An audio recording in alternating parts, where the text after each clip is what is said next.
આપ સૌને મારા પ્રણામ. બહુ ઇન્ટરેસ્ટિંગ પ્રવાસ આ વખતનો રહ્યો છે. હું આવેલી તો ખાલી એક ફોગાના જ કાર્યક્રમ માટે, પણ રુજુતા ધોળકિયા અને ગાયત્રી જોશીએ એટલો ટાઈટ સ્કેડ્યુલ બનાવે. રોજ સવારે ટ્રાવેલ કરું, રોજ સાંજે કાર્યક્રમ હોય. આટલું આવું અમેરિકા હું 16 વખત આવી, મેં કોઈ દિવસ આવું અમેરિકા નથી જોયું, ખાલી airport to airport. This is for the first time કે આ લોકોએ એવો મારો કાર્યક્રમ ઘડ્યો છે કે રાત્રે હોસ્ટને ઘરે કે હોટેલમાં સૂઈ જાઉં, સવારે ઉઠું ને રુજુતાએ જે મને અમેરિકા દેખાડી, એક પણ એરપોર્ટ બાકી રાખ્યું નથી એણે. પણ એવું મારે ચોક્કસ કહેવું પડે કે મને બેસ્ટ ઓડિયન્સ સુધી પહોંચાડી છે. રુજુતા ધોળકિયા રોચેસ્ટરમાં રહે છે અને આ આખો એ કાર્યક્રમ રુજુતાએ ઓર્ગેનાઇઝ કર્યો છે. દર વખતે મારા મિત્ર કરતા હતા ચિરાગભાઈ, આ વખતે રુજુતાએ આ કાર્યક્રમ ઓર્ગેનાઇઝ કર્યો છે અને બહુ જ સુંદર કર્યો છે એવું મારે સ્વીકારવું જોઈએ.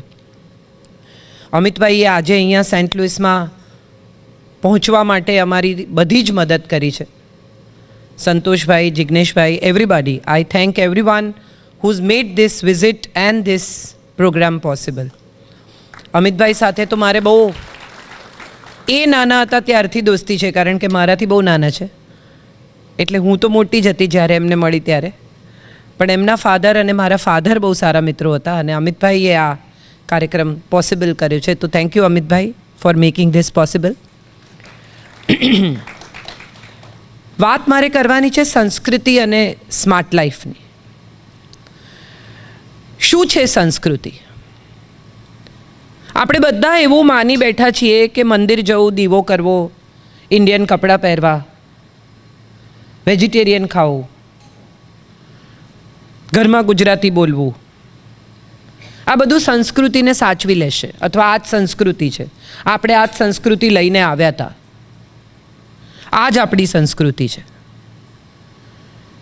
તો આપણે સૌથી પહેલાં તો એ સમજીએ કે આજે જે છોકરીઓ ઓફ શોલ્ડર પહેરે છે ને, એ આજથી 5000 વર્ષ પહેલાં ભારતીય સ્ત્રીઓ પહેરતી હતી. Before 5000 years women used to wear off shoulders in this country, this very country. આપણે એમ કહીએ છીએ કે પુષ્પક વિમાનમાં સીતાનું અપહરણ કર્યું. દેટ મીન્સ કંઈક તો ઉડતું હતું. There was something which was flying and he took her away. દરિયો પાર કરીને સીતાને લઈ ગયા. તો કેવી રીતે લઈ ગયા? કશુંક તો હશે વિમાન જેવું. ફોન સાયલન્ટ કરી દો તો તમને પણ મજા આવશે અને અમને પણ મજા આવશે. આજના જમાનામાં ફોન હોય બહુ મોટી વાત છે, પણ ઘણા પાસે તો 2 પણ હોય છે અને કેટલાક પાસે એક ત્રીજો છુપો પણ હોય છે. પણ સાયલન્ટ કરી દો તો મજા આવશે તમને પણ ને બીજાને પણ. તો કંઈ તો ઉડતું હશે, કંઈક તો એવું હશે જે જમાનામાં કોઈ વેહિકલ જે ફ્લાય કરતું હશે. કુંતીના પતિ પાંડુને એવો શ્રાપ છે કે જો એ પોતાની પત્ની સાથે સંભોગ કરે તો એનું મૃત્યુ થાય. કુંતી એવું કહે છે કે મારી પાસે દુર્વાસાનું આપેલું વરદાન છે અને હું દેવોને આમંત્રિત કરી શકું છું અથવા ગમે તેની સાથે ઈચ્છું એની પાસેથી સંતાન પેદા કરી શકું છું. દેટ મીન્સ IVF હશે, ડોનર હશે. Yes or no? કરેક્ટ. ગાંધારીના પેટમાંથી માંસનો લોચો જન્મે છે અને માંસના લોચાને 100 ભાગમાં છૂટા પાડીને ઘીના ઘડામાં મૂકવામાં આવે છે. એક નાનકડો જુદો વધારાનો લોચો નીકળે છે જેને પણ ઘીના ગળામાં મૂકવામાં આવે છે અને એમાંથી 101 બાળકોનો જન્મ થાય છે. તો ઇન્ક્યુબેટર પણ હશે. Yes or no? So that means આપણે જેને સંસ્કૃતિ માનીએ છીએ એ તો રૂઢી છે, પરંપરા છે.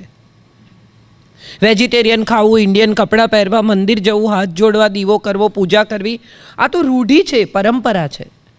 આ સંસ્કૃતિ નથી. આપણી સંસ્કૃતિ તો સદીઓ પહેલાં 5000 વર્ષ પહેલાં સિંધુ નદીને કિનારે જે ધર્મ પાંગર્યો એ સનાતન ધર્મની સંસ્કૃતિ છે. મેહિકો કહીએ છીએ એવી રીતે સિંધુ ન બોલી શકતા લોકો હિન્દુ કહેતા થયા, અને એ નદીને કિનારે પાંગરેલી સંસ્કૃતિ એ હિન્દુ, કારણ કે સિંધુ એટલે આ સિંધુ. તો આપણે તો હિન્દુને ધર્મ બનાવી દીધો. સંસ્કૃતિ શું છે? આપણા વેદોએ કહ્યું યત્ર નાર્યસ્તુ પૂજ્યંતે રમંતે તત્ર દેવતા. નારીની પૂજા થાય ત્યાં દેવો નિવાસ કરે છે. 33 કરોડ દેવતા. ઘણી બધી વાર તમે પણ સાંભળ્યું હશે, તમારા છોકરાઓએ, બેન લાઈવ નહીં કરો, તમારા છોકરાઓએ પણ સાંભળ્યું હશે કે તમારે તો 33 કરોડ દેવતા, તમારે તો આટલું બધું આમ, તમારા ધર્મમાં કોણ દેવ, તમારા ધર્મમાં શું છે? આવી ચર્ચા દરેકને થઈ હશે, જે વિદેશમાં રહે છે દરેકને, કોઈકની સાથે તો થઈ જશે. તો એ બધાને એ જાણવું જોઈએ કે 33 કરોડ દેવતામાં પવન પણ છે, વૃક્ષ પણ છે, પાણી પણ છે, અગ્નિ પણ છે, ગાય પણ છે, અનાજ પણ છે. 33 કરોડ દેવતા એટલે 33 કરોડ સ્વરૂપ નથી. આપણે કુદરત સાથે એટલા બધા એકાકાર છીએ કે આપણે કુદરતને પૂજતા લોકો હતા. હવે એકદમ જાગ્યા કે પર્યાવરણને, હવે એકદમ જાગ્યા કે ક્લીન વોટર, હવે એકદમ જાગ્યા કે એર પોલ્યુશન ઓછું કરો, નોઇઝ પોલ્યુશન ઓછું કરો. આપણે તો વાણીને પણ દેવ કહ્યો, વાક, સરસ્વતી. આપણે દરેકે દરેક વસ્તુને પૂજતા હતા, કારણ કે આપણે એમ માનતા હતા કે આ બધું જે કંઈ આપણી આસપાસ બને છે એ કુદરતે સર્જેલી એક સુંદર પ્રવૃત્તિ છે. બહારના 5 તત્વ અને ભીતરના 5 તત્વ એકબીજાની સાથે જો સંયોજિત થાય તો માણસનું અસ્તિત્વ સરસ રીતે ટકી શકે. આપણી અંદર પણ 5 તત્વ અને બહાર પણ 5 તત્વ, એનું બેલેન્સ થાય તો માણસનું અસ્તિત્વ સારી રીતે ટકી શકે. માટે આ 5 તત્વને દેવ બનાવવામાં આવ્યા કે આપણે એને નુકસાન ન કરીએ. કેટલું બધું આપણી સંસ્કૃતિમાં છે. 4 વેદ, ઋગ્વેદ, યજુર્વેદ, અથર્વવેદ અને સામવેદ. આ 4 વેદો શ્રુતિ અને સ્મૃતિથી કહેવાયા. ક્યાંય કોઈએ કંઈ લખ્યું નથી. ગુરુએ શિષ્યને કહ્યું, શિષ્ય એના શિષ્યને કહ્યું, એના શિષ્ય એના શિષ્યને કહ્યું, ને પરંપરા સચવાતી ગઈ. વેદોને જ્યારે સમજવાનો પ્રયત્ન કરવામાં આવ્યો ત્યારે ઉપનિષદો આવ્યા. ઉપનિષદ, એની પાસે બેસવું, સમજવું, આ ઉપનિષદ છે. ઉપનિષદમાંથી પુરાણ આવ્યા, કારણ કે ઉપનિષદને સમજવા માટે કથાઓ, વાર્તાઓ કહેવાય, મોરલ સ્ટોરીઝ. આ મોરલ સ્ટોરીઝ પુરાણ બન્યા અને પુરાણમાંથી મહાકાવ્યો આવ્યા. હવે સંસ્કૃતિ જ્યારે તમે તમારા બાળકને સમજાવો છો, કે તમારા સંતાનને સમજાવો છો, કે તમે પણ સમજો છો, ત્યારે આપણે સામાન્ય રીતે એવું માની બેઠા છીએ કે ભારતીય હોવું એટલે વેજીટેરિયન ખાવું, ઇન્ડિયન કપડાં પહેરવા, મંદિર જવું, પૂજા કરવી, યજ્ઞો કરવા, હવન કરવા, ઉપવાસ કરવા. એકચ્યુઅલી ભારતીય સંસ્કૃતિમાં જો વેજીટેરિયન હોત તો રામ હરણનો શિકાર કરવા જાત જ નહીં. પત્ની કહે છે કે જા લઈ આવ સુવર્ણ મૃગ, મારે એની કાંચળી સીવડાવવી છે, અને પતિ જાય છે. આપણી સંસ્કૃતિ સ્ત્રીના સન્માનની સંસ્કૃતિ છે, પરસ્પર પ્રેમની સંસ્કૃતિ છે. એક સત્યકામ જાબાલાની કથા છે. જાબાલા નામની એક સ્ત્રી પોતાના નાનકડા દીકરાને લઈને ગૌતમ ઋષિ પાસે જાય છે અને દીકરાને આગળ કરે છે કે જા ઋષિને જઈને કે મને ભણાવો. ઋષિ પાસે જાય છે દીકરો નાનકડો અને જઈને ઊભો રહે છે. તો ઋષિ એને પૂછે છે કે તારું કુળ કયું છે? ત્યારે નાનકડો સત્યકામ, જેનું નામ સત્યકામ છે, એ કહે છે કે મારું તો કોઈ કુળ જ નથી, કારણ કે મારી મા તો દાસી હતી અને અનેક લોકો એનો ઉપભોગ કર્યો છે. મારી માને ખબર નથી હું કોનું સંતાન છું. અને ત્યારે ગૌતમ ઋષિ એને કહે છે કે તું સત્ય બોલ્યો, તારાથી વધારે બ્રાહ્મણ આ જગતમાં કોઈ નથી. તું સત્ય બોલી શકે છે, તારી માએ તને સત્ય બોલવા તૈયાર કર્યો છે, તને સાચું કહ્યું છે, અને તું સાચું મને કહી શકે છે હિંમતપૂર્વક, તો તારાથી વધુ બ્રાહ્મણ કોણ? આપણે કહીએ કે બ્રાહ્મણ જન્મથી થાય. અહીંયા બ્રહ્મરંધ્ર છે. ગીતાના 15મા અધ્યાયનો પહેલો શ્લોક છે, ઉર્ધ્વ મૂલ અધ શાખા અશ્વત્થ પ્રાહુર્વ્યયમ. આપણા મૂળ ઉપર છે, શાખાઓ નીચેની તરફ છે. બાકી બધા પ્રાણીઓને કાં તો આડા બનાવ્યા છે, કાં તો બધા મૂળ અંદર છે અને શાખાઓ ઉપર છે. માણસ એક જ એવું પ્રાણી છે કે જેના મૂળ ઉપર છે ને શાખાઓ નીચે છે. ઉર્ધ્વ મૂલ અધ શાખા અશ્વત્થ પ્રાહુર્વ્યયમ. એવું અશ્વત્થ જીવનભર ટકે એવું આ વૃક્ષ છે, સનાતન વૃક્ષ, માનવજાતનું વૃક્ષ. એવા આપણે જેનું બ્રહ્મરંધ્ર અહીંયા છે, આજ્ઞાચક્ર અહીંયા છે, 7 ચક્રો બધા. હવે તો ગૂગલ પર દરેક માણસ બધું ગૂગલ કરીને આપણે બધું સમજી જ ગયા છીએ. તો મારે એ કહેવું છે કે સંસ્કૃતિ અને પરંપરા, રૂઢિ અને ધર્મ, આ બધા વચ્ચે બહુ મોટો ફેર છે. સંભળાય છે કે હું ગેઇન વધારું? Is it okay? મને ફીડબેક નથી આવતો એટલે મને લાગ્યું હું ચાઇનીઝમાં બોલું છું. મને આવડે છે ચાઇનીઝ, એટલે મને થયું અચાનક ચાઇનીઝમાં નથી બોલવા માંડીને એમ. સિરિયસલી ના સાંભળો, હું સિરિયસલી બોલતી નથી, આનંદથી સાંભળો. હું કોઈ ધર્મ, કોઈ સારા ખરાબ ભલા બુરા વિશે વાત નથી કરવાની. મારે તો માત્ર એટલું જ કહેવું છે કે આપણે જે માનીએ છીએ તે નથી. આપણે દરેક આપણી માન્યતાઓ સાથે જ યુદ્ધ કરવાનું છે. જે આપણને આટલા પરંપરાથી શીખવવામાં આવ્યું કે ધનતેરસના દિવસે ધનની પૂજા કરવાની, એટલે આંખ મીચીને દિવાળીના આગલા દિવસે ધનતેરસ આવે એટલે આપણે બધા સિક્કા કાઢીએ ને ફલાણું કાઢીએ ને આંખ મીચીને બધા દૂધથી ધુએ ને પછી પાણીથી ધુએ ને પછી પંચામૃતથી ધુએ ને અત્તર લગાડે ને પાછા સિક્કા અંદર મૂકી દેવાના. This is the job. One job to be done on Dhanteras. થઈ ગઈ પૂજા, થઈ ગઈ.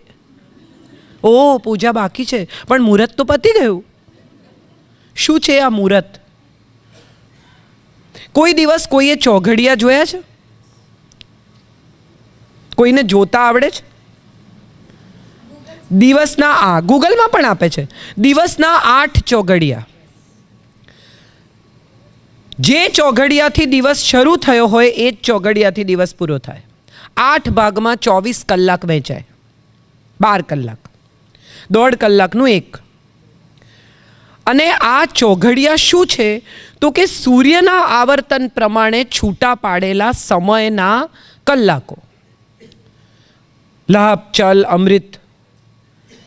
હવે તમે વિચાર કરો કે તમે જો હવે સિક્વન્સિંગમાં જોશો તો તમને સમજાશે કે શુભ કરો ને એટલે લાભ થાય જ. આપણે બધા ઊંધું લખતા શીખ્યા છીએ, લાભ શુભ.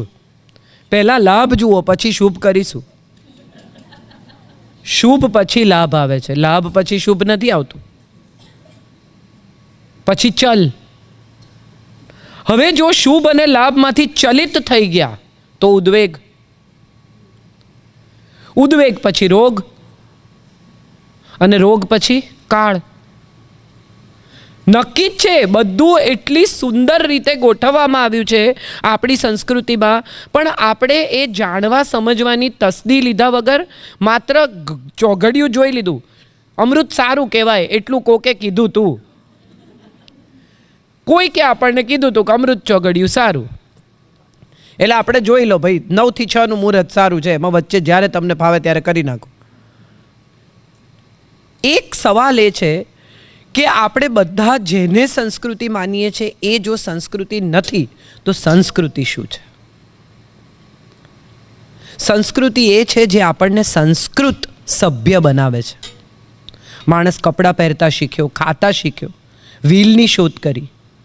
અનાજની શોધ કરનાર કોણ? તો કે પહેલી સ્ત્રી હતી, જેણે વધેલું અનાજ ફેંક્યું અને એણે ખેતીની શોધ કરી. કારણ કે ત્યાંથી ખેતરમાં જે અનાજ વધ્યું હતું એણે ફેંક્યું અને એમાંથી ઉગ્યું, ત્યારે એને ખબર પડ્યું કે આ તો ઉગી શકે છે. સેપિયન્સ નામનું એક પુસ્તક છે, જેણે પણ જોયું હોય, વાંચ્યું હોય, એમાં માણસ જાતના ઉદ્ભવની કથા છે. આપણે બધા જાણે અજાણે વિદેશમાં આવીને ડરી ગયા છીએ. આપણને એમ થઈ ગયું છે કે હવે બચાવો નહીં તો સંસ્કૃતિ ગઈ. એટલી કાચી આપણી સંસ્કૃતિ નથી ને એટલા કાચા આપણા પાયા નથી કે કોક 2 માણસ આવીને હલાવે એટલે બિલ્ડિંગ પડી જાય. નો, ભારતીય સંસ્કૃતિની પરંપરા બહુ જૂની છે. તમે જુઓ, ચાંદલો બિંદી કરે સ્ત્રીઓ, કેમ કરે? કદી કોઈ આપણને કીધું નથી. લગ્ન થાય એટલે સૌભાગ્યના ચિહ્ન રૂપે બિંદી કરવાની. એકે એક અંગમાં દાગીના પહેરવાના. કેમ પહેરવાના? કાન છેદાવે, નાક છેદાવે, દીકરીનું ખાસ કરીને. કેમ? આના બધાના વૈજ્ઞાનિક કારણો તમને વેદોમાં, આયુર્વેદમાં મળે છે. દરેકે દરેક વસ્તુ સાથે જોડાયેલું લોજિક છે. પણ આપણે બધા એટલું જ સમજ્યા કે સંસ્કૃતિ એટલે પારકા પ્રદેશમાં જઈ અને ગુજરાતી, આપણા છોકરા ગુજરાતી બોલવા જોઈએ. ઘરમાં ગુજરાતીમાં બોલ, હું તને ગુજરાતીમાં જવાબ આપીશ. હું નહીં બોલું તારી સાથે, તું ઇંગ્લિશમાં બોલીશ તો. એમ ન શીખવાય ગુજરાતી. ભાષાના પ્રેમમાં પાડવા પડે છોકરાઓને. ઇંગ્લિશ સ્કૂલમાં સૌથી પહેલાં જાય ત્યારે શું શીખીને આવે છે? મને કહો. સૌથી પહેલાં ABCDની પણ પહેલાં શું શીખવે? યાદ કરો, શું શીખીને આવ્યા સૌથી પહેલાં? Rhymes. What are the rhymes? 1 2 buckle my shoe, 3 4 shirt the door. એને ક્યારે આવડી જાય એ જ એને ખબર ના પડે. ટૂંકા નાના સરસ રસપ્રદ જોડકણા. Twinkle twinkle little star, how I wonder yes what you are, Johnny Johnny yes papa, eating sugar no papa, telling lie no papa, open your mouth ha ha હા. આ બધું એ શીખીને આવે અને ભાષા એને કવિતા સાથે આવડતી જાય. આપણે ત્યાં પણ સુંદર જોડકણા છે. આપણે આ જોડકણા, જે લોકોના વાળ સફેદ થઈ ગયા છે એ લોકોને કદાચ યાદ હોય તો, બાકી નવી જનરેશન સુધી તો આ જોડકણા આપણે પહોંચાડી શક્યા જ નહીં. ના ના, સફેદ એટલે સાચે, એને તો પોતાને તો ખબર હોય ને. કેટલાક રાખે, કેટલાક ના રાખે, પણ જેના થયા છે એને તો ખબર જ હોય ને. જે પોતે, જેનું નામ જ ડાય છે, એ કેટલું જીવાડશે? એને એના પર જ લખ્યું છે ડાય. ધેટ મીન્સ આ બહુ લાંબુ જીવાડશે નહીં. જ્યોર્જ બર્નાર્ડ શોની ગર્લફ્રેન્ડ એનાથી બહુ નાની હતી ને બર્નાર્ડ શોના વાળ સફેદ. પેલી જ્યાં એની સાથે જાય, સ્ટેલા કેમ્પબેલ, ત્યાં એને કહે કે તું યાર મારા ફાધર જેવો લાગે, સારો નથી લાગતો, વાળ કાળા કરાવ. તો જ્યોર્જ બર્નાર્ડ શો એક દિવસ બિચારા એમને એમ થયું કે બહુ યાર, આ તો બહુ કહે છે, જવું જોઈએ. એટલે એક સરસ સેલોમાં ગયા અને જઈને એણે પૂછ્યું કે do you have anything four grey hair? એટલે પેલા જે સેલોનો છોકરો હતો એણે કહ્યું yes sir, lot of respect. I am sure થોડા સમજ્યા, થોડા નહીં સમજ્યા. મજા છે, જિંદગી જીવ્યાની પણ એક મજા છે. તમે આ દેશમાં આવ્યા, સંઘર્ષ કર્યો. હું કાલે જ કહેતી હતી, અમે કાર્યક્રમમાં ગયા ત્યારે, કે હું ને તુષારભાઈ પેન્ડેમિકની પહેલાં અમેરિકા આવેલા, તુષાર શુક્લ. પછી અમે જોડે ટ્રાવેલ કરીએ અને આવો જ કાર્યક્રમ બનાવેલો એ લોકોએ. સવારે ઉતરીએ અને સાંજે બોલવાનું હોય ને તુષારભાઈ દોડીને એકદમ આગળ બેસી જાય ગાડીમાં, સીટમાં. હું પાછલી સીટમાં સૂઈ જાઉં અને જેવી હું સૂઈ જાઉં એવા પેલા ભાઈ સ્ટોરી કહેવાની ચાલુ કરે, જે લેવા આવ્યા હોય યજમાને, કે અમે તો $100 લઈને આવેલા, પછી 3 જગ્યાએ નોકરી કરી. Same story. કોકના 100 હોય, કોકના 500 હોય, કોકના 80 હોય. રકમ બદલાય, બાકી વાર્તા એ જ હોય. 3-4 દિવસમાં તુષારભાઈ થાકી ગયા. એટલે મને કહે છે તું સૂઈ જાય છે.